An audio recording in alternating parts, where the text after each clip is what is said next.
তেওঁ সুধিব বিচাৰিছে জুবিন গাৰ্গ কোন? এটা মদাহী, এটা ফটুৱাই মানে মঞ্চত উঠি পেলাই যি মদ খাই পেলাই মাতলামি কৰে, গান নাগাওঁ বুলি ৰাইজক মানে ৰাইজৰ মনত কষ্ট দিয়ে, তেনেকুৱা এজন মদাহী ফাটলামিয়ে দুদিনমান আগতে আৰু এটা ভিডিঅ' ভাইৰেল হৈছিল যে জয়ন্ত মল্ল বৰুৱাক সুধিছিল যে সেইটো কোনো গৰুটো। এতিয়া গৰু জয়ন্ত মল্ল বৰুৱা ডাঙৰীয়া নে জুবিন গাৰ্গ, সেইটো প্ৰশ্ন কৰিছোঁ জুবিন গাৰ্গলে।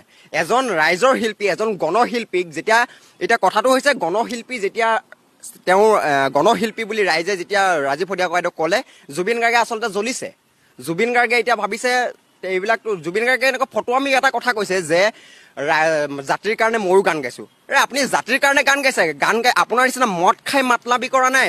ৰাজীৱ শদিয়া ককাইদেউৰ আজি যেতিয়া তেওঁৰ শ্ৰদ্ধাঞ্জলি জনাইছে, লাখ লাখ মানুহৰ ভিৰ, কিন্তু জুবিন গাৰ্গে মই কৈছোঁ নহয়, যিজন জুবিন গাৰ্গ দুদিনমান আগলৈকে অসমৰ ৰাইজৰ হিয়াৰ আমঠু আছিল, সেইজন জুবিন গাৰ্গ, এই মদাহী ফাটলামি জুবিন গাৰ্গ এতিয়া কিন্তু ৰাইজে ভৰি তলৰ ধূলিকণা বুলি নভবা হৈছে।